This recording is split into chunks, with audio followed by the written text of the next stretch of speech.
البدع والأهواء، أهل البدع العقائدية وأهل البدع السياسية. أنا أقول بيننا وبينكم السلف، بيننا وبينكم الكتب، كان فيقول البدع بيننا وبينكم. بسم الله الرحمن الرحيم. الحمد لله حمدا كثيرا طيبا مباركا فيه كما يحب ربنا ويرضاه. أشهد أن لا إله إلا الله وحده لا شريك له، وأشهد أن محمدا عبده ورسوله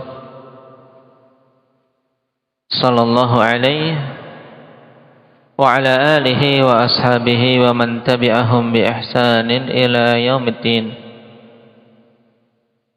أما بعد، ikhwani al-kiram rahimani wa rahimakumullah. Pada pertemuan yang lalu kita telah masuk pada pembahasan baru, yaitu pembahasan janaiz. Yang kita ketahui ikhwan, pembahasan ini termasuk pembahasan yang penting dari beberapa sisi. Apa saja menunjukkan arti penting pembahasan ini? Syukran.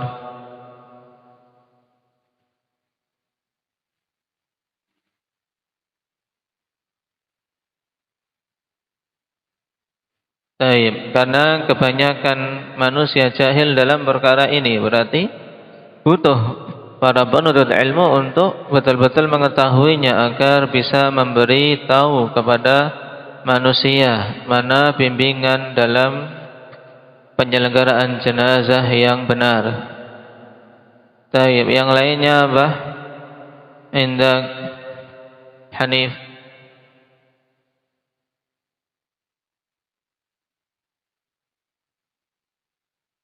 Karena secara umum mudah, kawan, karena ini termasuk dalam ilmu syar'i. Ini pertama kali seharusnya. Pembahasan jenazah termasuk dalam ilmu syar'i yang menuntutnya termasuk apa? Seutama-utama ilmu. Nah, kemudian yang ketiga, karena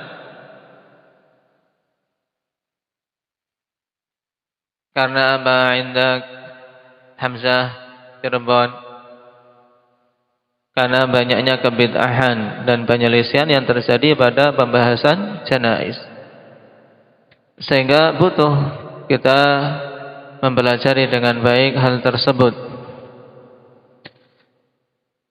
Pembahasan pertama, akhwan, kemarin kita mempelajari tentang jenazah itu.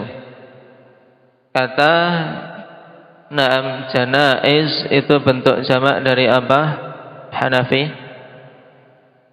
Janazah dengan fathah atau dhammah atau kasrah? Fathah boleh juga kasrah. Janazah atau jinazah. Bedanya apa, Talha? Kalau jinazah dengan kasrah itu adalah keranda yang ada mayitnya. Keranda yang dipikul, yang padanya mayit. Na'sh, karena tidaklah disebut na'sh kecuali kalau sudah ada mayitnya, kawan. Kalau belum ada mayitnya, ya namanya apa? Tandu. Atau kalau bahasa kita ya tetap keranda. Kalau tak dalam bahasa Arab tidak disebut dengan an-na'shu dan disebut dengan jinazah kecuali kalau sudah ada mayit di atasnya. Sedangkan dengan fathah janazah, maka itu untuk apanya? Untuk mayitnya, karena di atas. Nah, ketika kasrah di bawah, maka itu sesuai dengan apa? Dengan letak dari tandu itu atau keranda itu. Keranda kan di bawah mayit. Mana ada mayitnya di bawah, kerandanya di atas, ya? Baik. Kemudian kemarin kita membahas, akhwan, satu pembahasan, yaitu terkait apa yang dilakukan ketika seseorang menemani orang yang sakit parah dan dekat dengan kematiannya.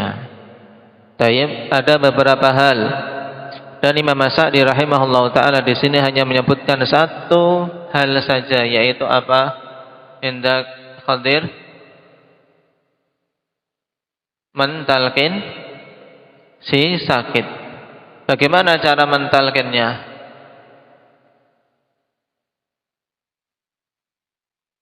Bah, bilang la ilaha illallah, itu tayyib. Di antaranya seperti itu. Nah, misalnya antum sedang menemani mbah-mbah yang sakit. Nah, dia sudah kelihatan tanda-tanda mau meninggal. Nah, ditalkin. Tayyib. Atau langsung bilang saja di sisinya apa? Mengucapkan la ilaha illallah. La ilaha illallah, biar dia ngikut. Tapi dengan cara yang bagaimana? Dalam mentalkin ini Abdullah Padang. Hah? Hah?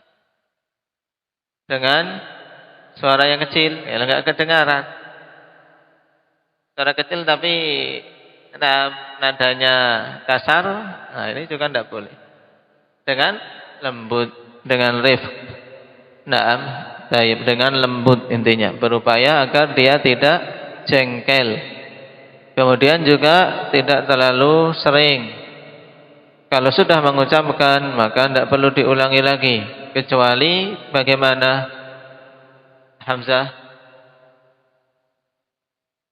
Kalau dia berbicara yang lain baru diulangi untuk mengucapkan la ilaha illallah. Tayyib. Nah, selain mentalkin, juga apa hal yang hendaknya dilakukan oleh orang yang menemani si sakit seperti ini? Abdul Hafid.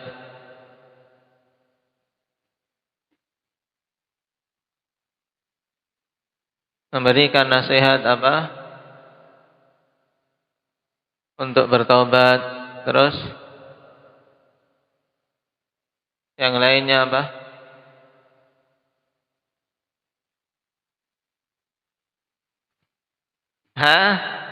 Membacakan surat Yasin. Nah, Yasinannya ditinggalkan, tidak usah ikut-ikut orang Yasinan.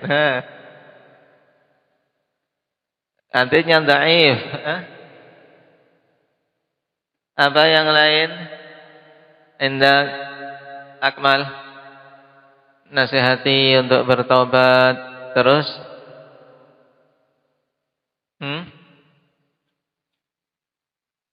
menasihati untuk husnudzon pada Allah, memperbesar rasa harap kepada Allah. Kenapa? Karena itu kondisi yang para ulama mengatakan, ikhwan, untuk seseorang memperkuat sisi roja. Taib, memperkuat sisi harapan dia kepada Allah Subhanahu wa taala untuk diampuni. Kemudian apa yang lainnya, Imam?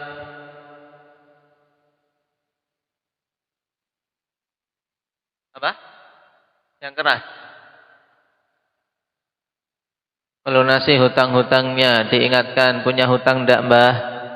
Dayib ditanya. Kalau punya hutang, dilunasi. Dayib. Ini tentunya tadi sebelum mentalkin, kondisi sebelum terlalu parah. Kalau sudah tingkatan talkin, sudah talkin saja, ndak usah yang lain. Cuman karena Imam Hasan tidak menyebutkan, maka kita tambahkan tadi. Diingatkan tadi. Juga kalau butuh wasiat, diingatkan untuk berwasiat. Taib.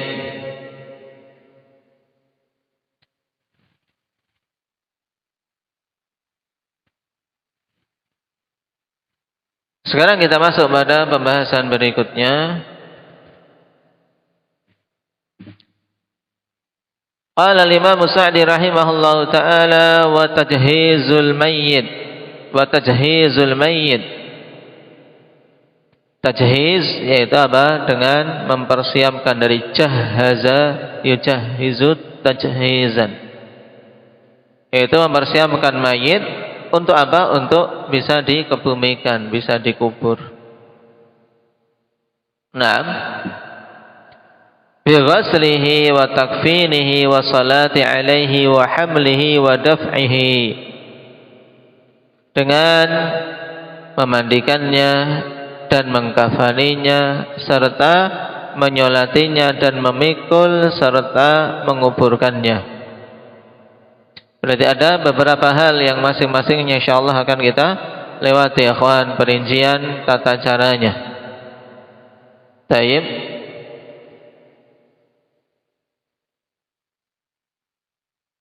Semuanya itu fardu kifayah, hukumnya fardu kifayah. Perhatikan dulu catatan kaki. Ajma' al-ulama ala anna taghsil al-mayyit wa takfinahu wa salata alayhi wa hamlahu wa dafnahu fardu kifayah. Para ulama telah berijma' bahwasanya memandikan jenazah, mengkafani, menyolati serta memikul dan menguburkannya hukumnya fardu kifayah.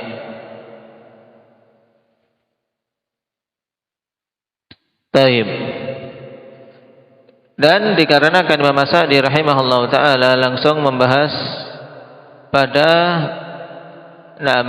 tajhiz dimulai dari memandikan akhwan, kita tambahkan satu poin pembahasan yang penting, yaitu hal yang dilakukan sebelum memandikan setelah ruh keluar dari jasad, atau dengan kata lain setelah orang yang sakit tadi yakin telah wafat, maka apa yang hendaknya dilakukan sebelum memandikan ini? Taib. Ini langkah pertama, ya kan? Langkah pertama ini penting ketika seorang menunggui orang sakit.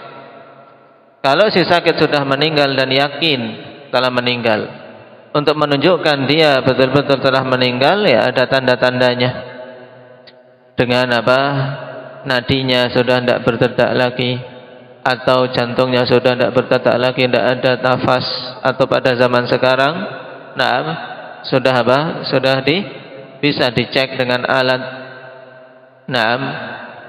Intinya akhwan, setelah yakin betul-betul telah meninggal,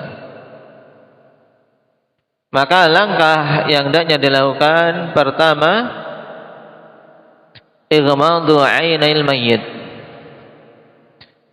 memejamkan kedua mata si mayit. Apabila apa? Membelalak. Karena biasa, inna ruh idza qubidha tabi'ahul basar. Roh itu kalau dicabut matanya ngikuti. Makanya orang yang meninggal matanya apa?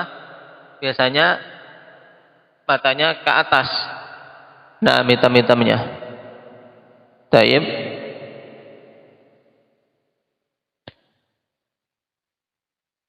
Taib itu dipejamkan. Kalau sudah meninggal seperti dipejamkan. Dipastikan lagi tentang apa? Tentang meninggalnya si mayit tersebut. Karena apa? Jangan sampai nanti sudah di ini ternyata apa? Ternyata belum meninggal. Makanya para ulama mengatakan proses penyelenggaraan jenazah disegerakan kecuali pada orang yang mati mendadak. Karena ada yang dinamakan saktatul qalb misalnya. Seorang apa? Mati mendadak tapi sebenarnya dia masih hidup. Cuman detak jantungnya apa? Berhenti beberapa saat. Ada kata orang mati suri. Nah ini yang dadakan seperti ini ditunggu sampai betul-betul yakin apa? Yakin dia meninggal. Taib. Para ulama rahimahumullah ta'ala menyebutkan di antara tanda-tanda kematian pada seseorang, bahwasanya orang ini betul-betul telah mati. Yang pertama, imtidadu jildati wajhil mayyit. Yaitu kulit wajah dari si mayit ini melebar. Nah, tidak melebar sudah. Jadi tidak kenyal lagi seperti ini. Kulit wajah. Maka dipegang kulit wajahnya. Kalau sudah lembek, sudah apa? Kendor. Itu tanda pertama. Taib. Kemudian inkhisafu sudghai. Nah, yaitu legok legok apa legok? Legok apa Ilyas? Cekung ke dalam sudghai, bagian pelipisnya. Nah, bagian pelipis ini apa? Legok, cengkung ke dalam. Dilihat, dipegang. Oh, sudah apa? Sudah cekung ke dalam. Yang ketiga, mailu anfi. Nah, amfun apa amfun? Hah? Hidung, ya kan? Hidungnya miring. Nah, hidungnya miring. Taib. Hidungnya miring ke salah satu sisi. Taib. Ini kan lurus. Kalau sudah meninggal kan lemes. Jadi ini yang memberikan kekuatan pada tubuh kita kan diantaranya roh. Ini dah miring. Taib. Kemudian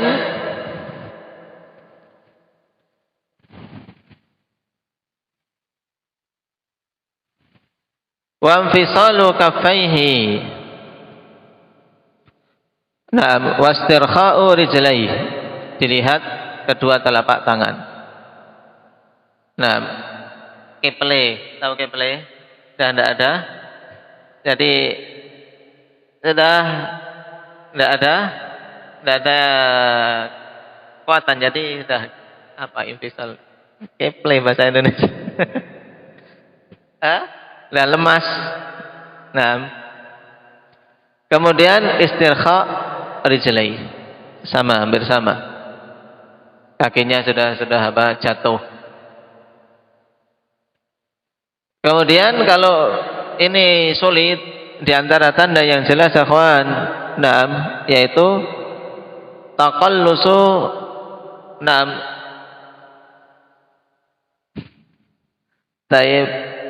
Ini tapi sedikit, nah, bagian aurat.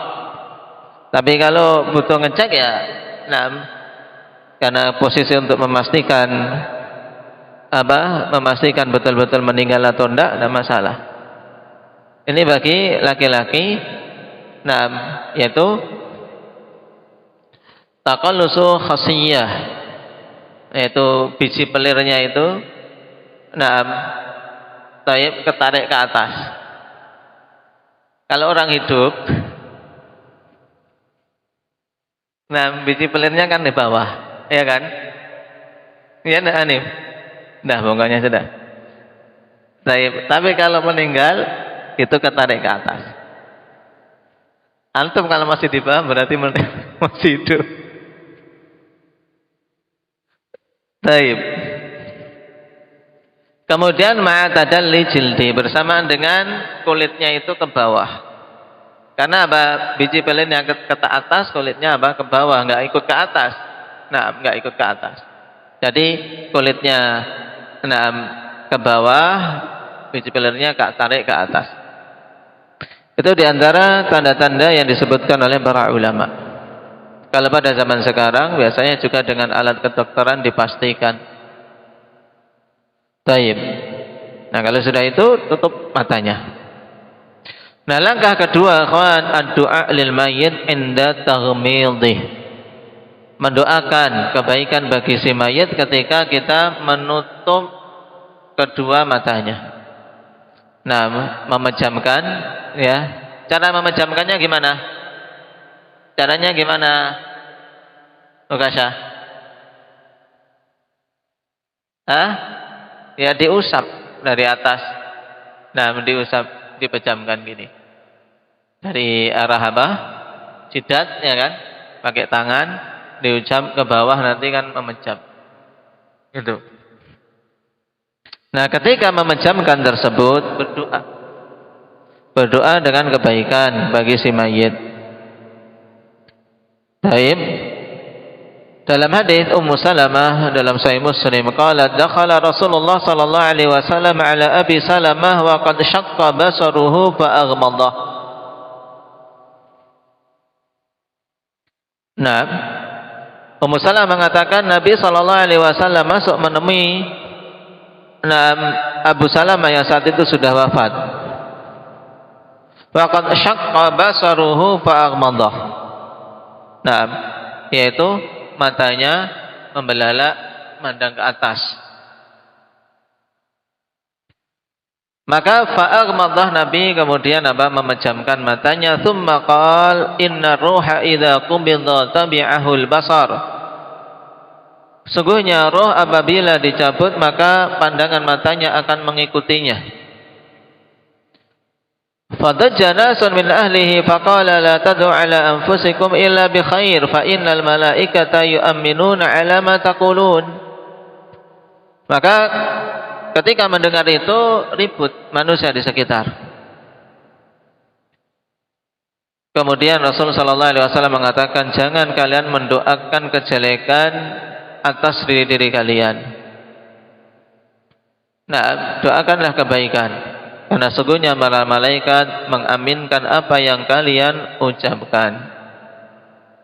Tsumma qala, kemudian Nabi mengatakan, Allahumma ighfir li Abi Salamah warfa' darajatahu fil mahdiyyin wa khlufhu fi aqibihi fil ghabirin waghfir lana wa lahu ya rabbal alamin. Wafsah lahu fi qabrihi wa nawwir lahu fi. Ini doanya. Kalau misalnya kepanjangan, intinya berarti apa? Doa kebaikan. Mintakan ampunan. Allahumma ighfir li fulan. Misalnya dia namanya Muhammad, ya sambil memejamkan doa Allahumma ighfir li Muhammad warfa' darajatahu fil mahdiyyin. Dan angkat derajatnya di deretan orang-orang yang mendapatkan hidayah. Wa khlufhu fi aqibihi fil ghabirin. Ini doa untuk yang ditinggal, agar orang yang ditinggal mendapatkan pengganti yang baik. Kemudian doa untuk diri sendiri, waghfir lana wa lahu ya rabbal alamin. Ampunilah kami dan dia wahai rabbul alamin. Ini doa bagus untuk dihafal. Dalam Sahih Muslim. Imam Nawawi rahimahullah taala mengatakan fihi dalilun ala istihbabi ighmadil mayyit. Ada hukumnya apa? Memejamkan mayit. Hukumnya apa? Mustahab. Dan ini ijma'. Wa ajma'al muslimun, dan kaum muslimin telah berijma' tentang hal tersebut. Kenapa? Karena kalau dibiarkan membelalak, orang ngeri lihatnya. Taib. Para ulama mengatakan wal hikmatu fihi an la yakbuha manzaruh law turika ighmaduh. Hikmah memejamkan mata si mayit apa kalau ditanya? Yaitu agar tidak mengerikan ketika dipandang. Kalau mata membelalak, mendelik bahasa Jawanya, maka tentunya akan apa? Akan ngeri, takut orang yang melihat. Baik. Ini langkah kedua. Langkah yang ketiga, syaddu lihyayil mayyit idza da'atil hajah. Diikat kedua rahang si mayit ke atas apabila butuh. Misalnya si mayit ini meninggalnya apa? Mulutnya terbuka. Maka dikatupkan. Kalau dia posisinya sudah bagus, sudah tertutup, tidak perlu. Makanya langkah ketiga ini kalau butuh. Taib, kalau butuh, maka ditali dari atas ke bawah. Sehingga mulutnya, intinya mulutnya apa? Tertutup.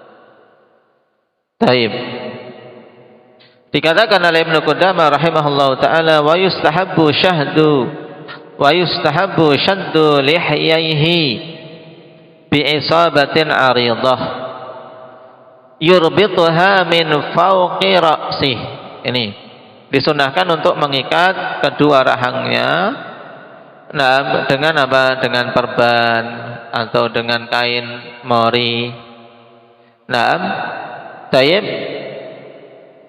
yang cukup lebar, jangan terlalu kecil karena akan menyakiti. Jangan pakai rafia, nah jangan.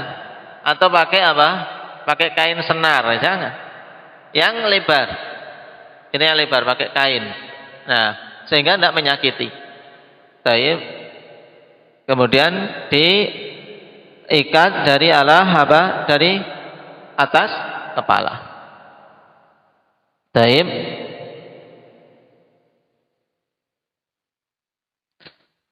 Di antara hikmahnya yang pertama tadi, agar tidak mengerikan ketika dilihat. Taib, li'alla yakbuha mangzaruh. Yang kedua, na'am, li'alla yadkhula 'alaihi al-hawam wal ma' waqta ghuslihi. Agar tidak kemasukan serangga. Nah, kalau buka terus bisa kemasukan serangga atau kemasukan air ketika dimandikan. Makanya langkah ini sebelum dimandikan ditutup dulu sehingga tidak kemasukan air. Nah, bukan malah dibuka nanti dikumur-kumur, kan suruh wudu, akhirnya dibuka, ini disiram untuk kumur-kumur. Enggak, nanti akan ada caranya ketika apa? Ketika memandikan. Baik.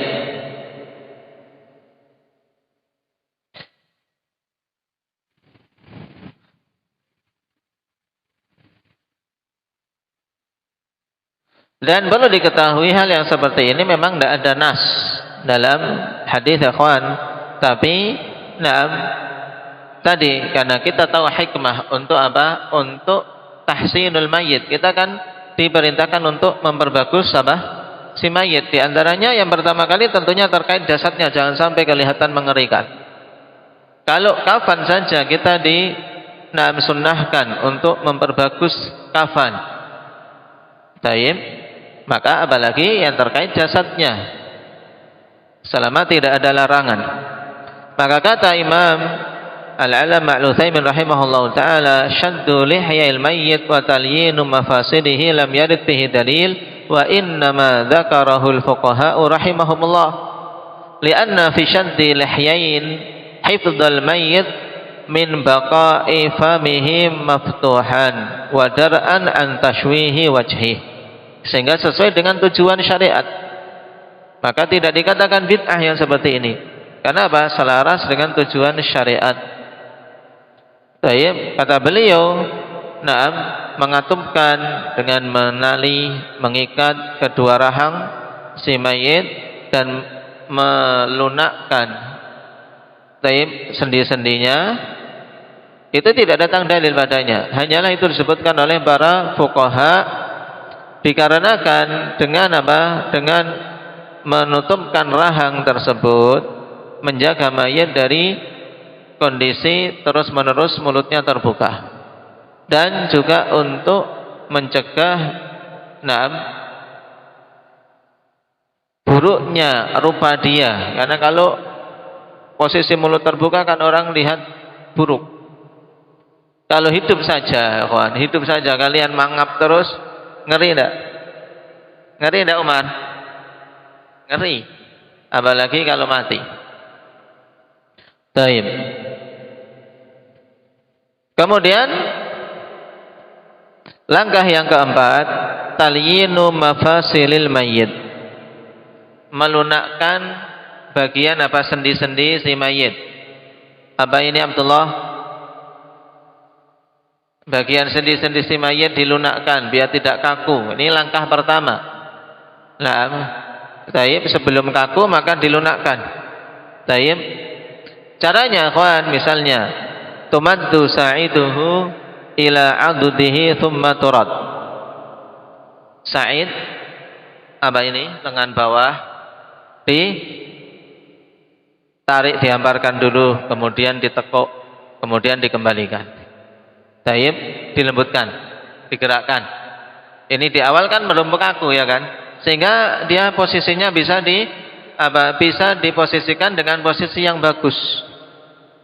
Naam. Taib. Kemudian juga wa turaddu saquhu ila fakhidhihi wa fakhidhuhu ila batni wa turaddan. Naam, kakinya ditekuk. Naam, lututnya. Taib. Kemudian juga naam, setelah ditekuk pahanya sedikit didorong ke arah apa? Ke arah perut. Kemudian dikembalikan lagi. Jari jemarinya dilemaskan. Lebih bagus apa? Melemaskan. Istilahnya melemaskan persendian-persendian si mayit. Dan ini disebutkan oleh para fuqaha yang juga dirajihkan oleh Syekh Ibnu Utsaimin rahimahullahu taala dalam Syarhul Mumti'. Di antara hikmahnya apa ya kawan? Liyashula ghusluhu wa takfinuh, agar mudah nanti dalam memandikan dan mengkafani. Karena apa? Posisi sudah apa? Sudah naam lentur. Posisinya ndak naam kaku banget, ndak. Juga dia bisa ditata posisinya naam karena tadi sudah dilemaskan persendian-persendiannya.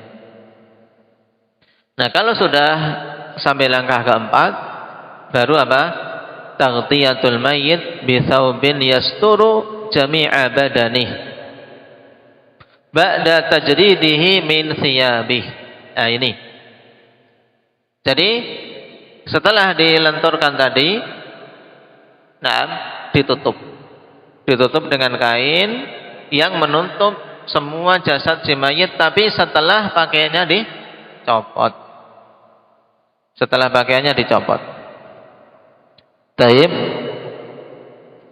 Apa hikmah pakaian dicopot terlebih dahulu? Li'alla yataghayyara badanul mayyit bisababiha, agar badan si mayit tidak cepat berubah dikarenakan pakaian. Karena pakaian apalagi sudah lama dipakai kotor. Nah, dan melepas pakaian mayit tentunya apa? Tidak bisa seperti melepas orang hidup, sehingga butuh digunting. Nanti kalau ketemu itu bingung, ini ngelepasnya gimana, ditarik-tarik mayitnya, gunting saja. Ya, digunting. Mulai dari bagian lengan, dibuka lengan, sehingga antara yang bawah tubuh sama di atas tubuh sudah terpisah, baru dibuka. Taib. Nah, ketika melepas itu pun jangan kemudian tidak ada ditutup. Tutup tapi melepasnya dari balik apa? Terutama bagian aurat ditutup, dia lepas pakaiannya, sehingga apa? Tidak terbuka auratnya tanpa penutup. Kan kita ketika melepas masih bisa ketika ada kain di atasnya dilepas. Taib. Nah, langkah yang kelima tadi akhwan, taghtiyatul mayyit, menutup mayit, itulah yang dinamakan dengan istilah tasjiyatul mayyit. Tasjiyah. Dalam hadis dari Ummul Mukminin Aisyah radhiyallahu anha yang dikeluarkan oleh Imam Bukhari dan Muslim, inna Rasulullah sallallahu alaihi wasallam hina tuwfiya sujjiya bi burdin hibarah. Adalah dulu Rasulullah sallallahu alaihi wasallam ketika wafat sujjiya, yaitu ditutupi jasad beliau dengan burud hibarah. Nah, burud hibarah ini apa? Thawbun fihi a'lam. Nah, wal hibarah ikhwan yaitu jenis pakaian yang berasal dari Yaman. Ada garis-garisnya. Seperti mudahnya selimut yang garis putih hitam itu. Seperti itu. Menunjukkan akhwan yang digunakan untuk menutup tidak ditentukan kain tertentu harus putih, tidak. Apa yang dimiliki dari kain yang bersih yang bisa menutupi. Nah, taib, sarungkah yang panjang atau di tempat kita biasa pakai jarik. Tahu jarik? Jarik batik. Biasa batik itu kainnya kan juga meresap dingin, bagus. Cuman cari yang motif batiknya apa? Bukan gambar makhluk bernyawa. paham? Yang bukan gambar makhluk bernyawa. Atau kain yang lain, atau pakai selimut ditutupkan, tidak masalah. Dan ini hukumnya sunnah sebagaimana ditegaskan oleh Imam Nawawi, fihi istihbabu tasjiyatil mayyit wa huwa mujma'un alaih. Di sini disunnahkan untuk menutupi mayit dan itu terjadi ijma'. Hikmahnya apa? Hikmahnya yang pertama, siyanatuhu minal inkishaf, untuk menjaga mayit dari apa? Terbuka. Yang kedua, wasatru auratihi al-mutaghayyirati 'anil a'yun, yaitu menutup auratnya telah berubah dari pandangan mata. Taib.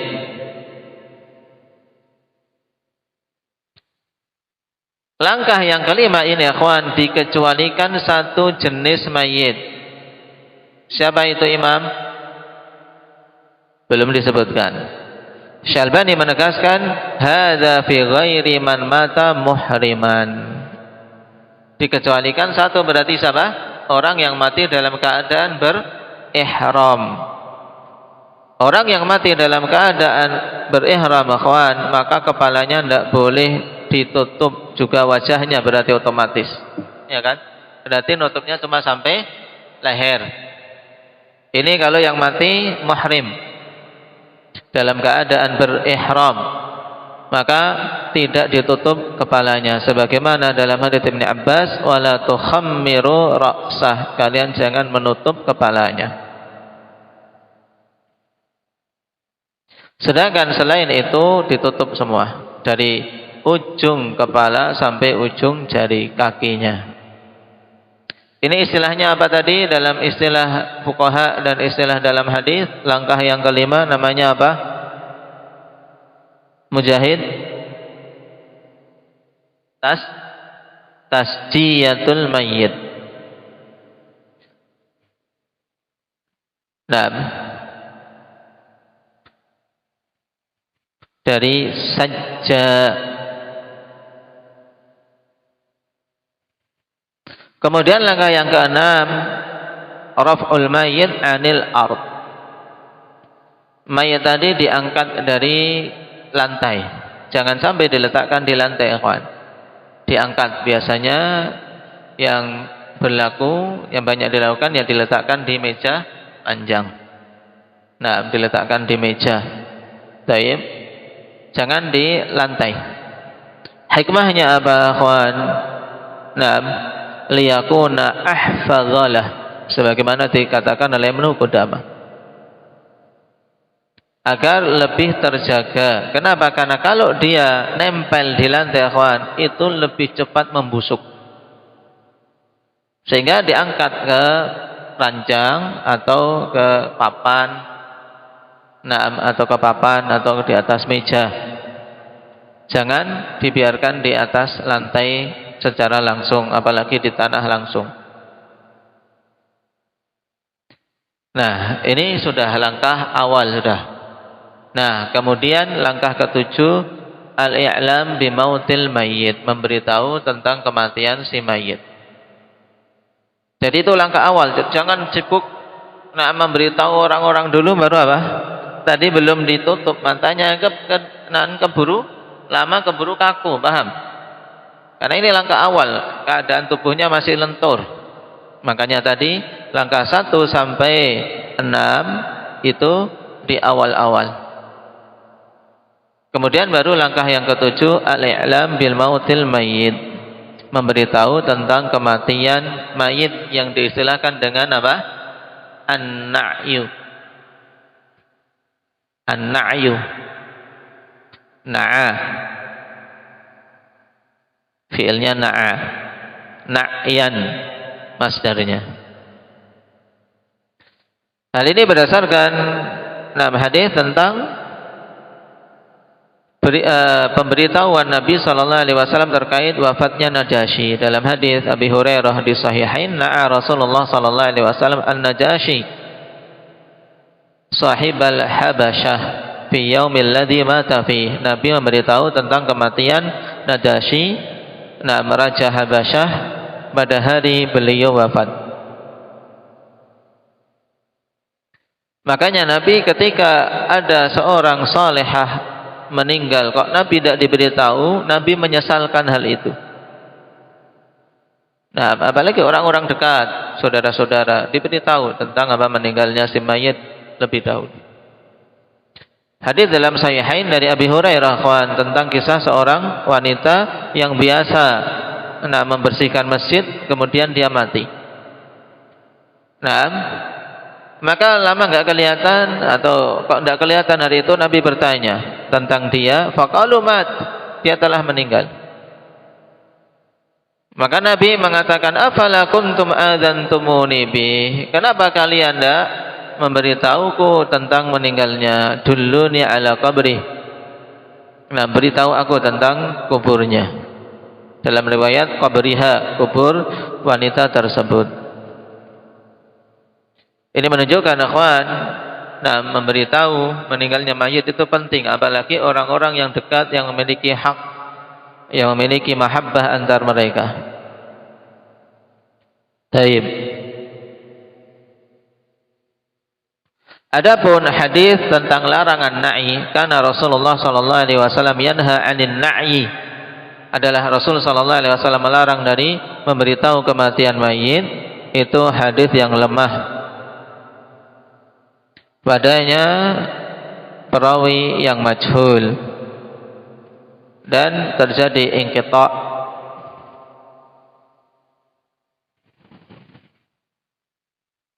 antara Bilal bin Yahya al-Absi dengan Hudzaifah.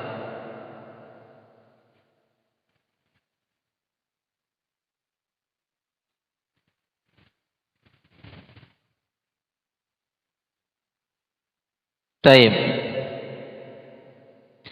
Dan hikmahnya akhwan pemberitahuan ini, yang pertama, liyashhadu janazatah wa salata alaih, agar mereka bisa apa? Menyaksikan jenazahnya dan menyolatinya, wa du'a lahu, dan mendoakannya. Dan juga untuk membantu dalam apa? Dalam mengurus jenazahnya. Karena kalau sendirian, setelah kalau langkah awal tadi menutupkan matanya, kemudian itu mungkin bisa sendiri, tapi untuk mengangkatnya berat. Taib.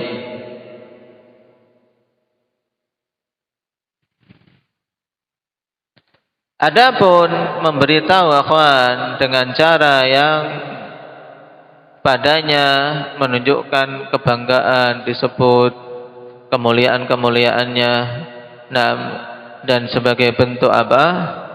Ketidakterimaan dengan takdir, maka ini yang dilarang. Taib. Maka ditanbih oleh para ulama, amal i'lam ala sifatil jaza' wa ta'dadil mafakhir, fadzalika min fi'lil jahiliyah. Memberitahu dengan apa? Dengan bentuk ketidakterimaan terhadap takdir, kok meninggal, kemudian juga menyebut-nyebut jasanya, maka ini termasuk perbuatan jahiliyah. Dan juga diantara hal yang ditanbih, mengumumkan dari apa? Dari speaker-speaker masjid. Karena masjid tidak dibangun untuk pengumuman-pengumuman seperti itu. Dan itu sayangnya yang banyak berlaku di tempat-tempat kaum muslimin, menjadikan masjid sebagai apa? Sebagai sarana untuk pengumuman meninggalnya si mayit melalui speaker-speaker di luar. Adapun ketika berada di masjid, akhwan, duduk-duduk, kemudian memberitahu, akan ada berita, kemudian sampaikan kepada jamaah, ini tidak masalah. Karena Nabi SAW ketika apa? Ketika memberitahu tentang meninggalnya Najasyi, zahirnya juga beliau apa? Sampaikan ketika berada di dalam masjid. Tapi tidak dalam teriak-teriak keras dengan speaker, tidak. Atau dengan meninggikan suara, tidak. Taib. Nah, itu dulu 7 langkah akhwan yang hendaknya dilakukan ketika mendapati kematian seseorang. Taib.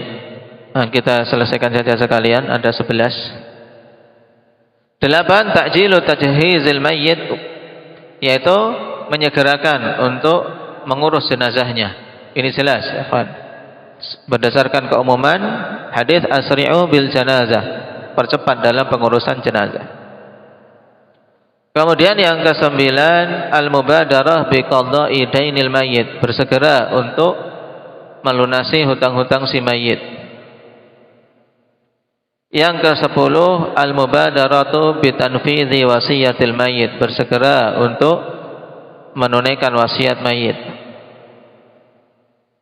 Nah, karena semakin cepat ditunaikan wasiatnya semakin bagus dan akan berpengaruh pada si mayit tersebut, apalagi wasiat yang hak. Kemudian yang ke-11, wujubul ihdad ala zaujatil mayyit, sejak saat itu maka mulai ihdad, itu wajibnya berihdad bagi istri si mayit. Nah, apabila hamil maka sampai melahirkan, apabila tidak hamil maka 4 bulan 10 hari dengan menahan diri di rumah yang suaminya meninggal di situ. Tayyib, tidak boleh memakai minyak wangi, tidak boleh berdandan, tidak boleh keluar kecuali untuk hajat yang betul-betul penting. Tapi ini 11 hal yang dilakukan pasca meninggalnya seseorang. Nah, baru kemudian nanti insyaallah kita masuk pada pembahasan berikutnya, yaitu memandikan mayit. Naktahi bihadza walhamdulillahi rabbil alamin.